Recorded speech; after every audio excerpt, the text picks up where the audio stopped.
We are approaching the 80th anniversary of the UN amid a severe global security crisis caused by the destructive, self-centered actions of the Western group of countries. The foundations of stability, which are based on the principles of inclusivity and multilateralism, have been seriously undermined.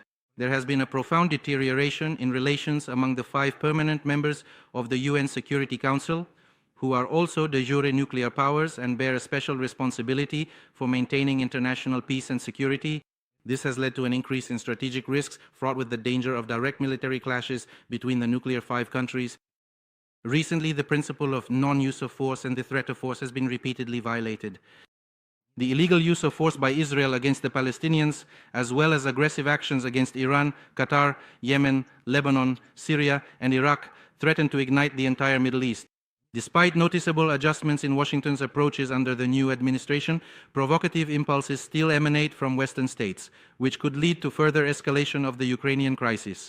By perpetuating the propagandist myth of a Russian threat to attack European states, it is in fact the NATO members themselves who continue a proxy war against our country and remain obsessed with the idea of further expanding the North Atlantic bloc at the expense of Russian security. At the same time, the spiral of Europe's militarization is being actively wound up. On September 22nd, the President of the Russian Federation proactively announced our country's readiness to continue voluntarily adhering to the central quantitative limits of the New START Treaty for at least 1 year after its expiration, provided that the United States does not disrupt the existing balance of deterrence capabilities. This is our contribution to stabilizing the situation between nuclear powers and to creating an atmosphere for constructive strategic dialogue. We are deeply concerned about the current state of the nuclear non-proliferation regime. Chair, we face a world today where China is pursuing at breakneck speed the opaque buildup of its nuclear weapons arsenal, with no insight into its intent or endpoint. We call on China to explain its actions to the world. Another nuclear weapon state is developing novel nuclear weapons capabilities and has made concerning changes to its nuclear doctrine, all while waging the largest land war in Europe since 1945. Meanwhile, Iran's relentless violations of its safeguards obligations threaten nuclear proliferation, not to mention nefarious cooperation with Russia through its ballistic missile and drone programs. And the DPRK's advancement of its weapons of mass destruction and ballistic missile programs, relying on dual-use goods from technology of China and Russia, in violation of multiple UN Security Council resolutions, continues just as it aids Russia in its war against Ukraine.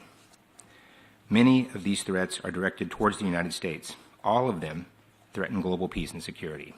Let me be clear, it is not the United States or NATO that is creating this threat environment. It is the malign actors who are giving rise to instability, misperception, and the potential for escalation, and who are threatening our shared future.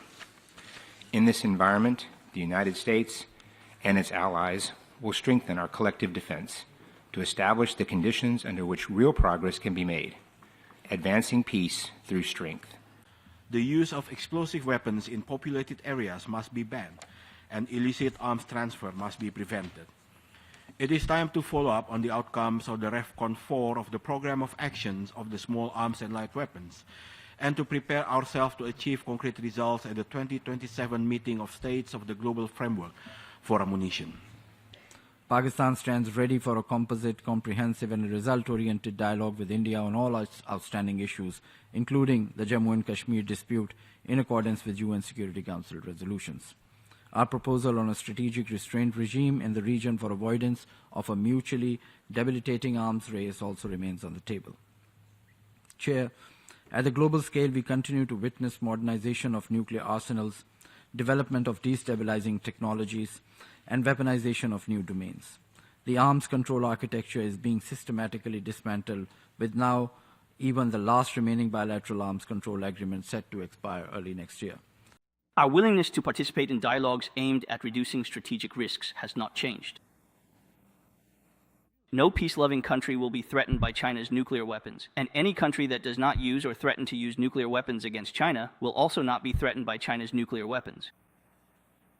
At the same time, China will resolutely safeguard its national sovereignty, security, and development interests. No one should doubt or harbor illusions about this.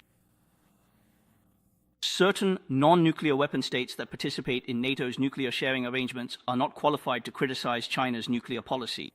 These objectives were fully incorporated into the Trump plan which is happily about to be implemented in subsequent stages following the release of the hostages. Hamas will not govern Gaza. Hamas will be disarmed. Gaza will no longer pose a threat to Israel. Through steadfast, resolved military action and the great efforts of our friend and ally, President Trump, we have reached this critical turning point. We thank again President Trump for the plan and for his support to Israel and its security. We regret the statements by some delegations raising outrageous accusations that are completely disconnected from reality and show a deep misunderstanding of the complexity of the matter, a disinformation as for the Israeli humanitarian efforts under incredibly complex circumstances, and disregard to the underlying strategic threats in the Middle East. As the President of the Islamic Republic of Iran unequivocally declared at the high-level session of the General Assembly 3 weeks ago, Iran's nuclear program has always been, is, and will remain exclusively peaceful. This is not a matter of rhetoric. It is a matter of fact and of record. The peaceful nature of Iran's nuclear activities has been consistently and repeatedly verified and confirmed by the IAEA, which has conducted the most intensive inspection regime ever carried out in any country.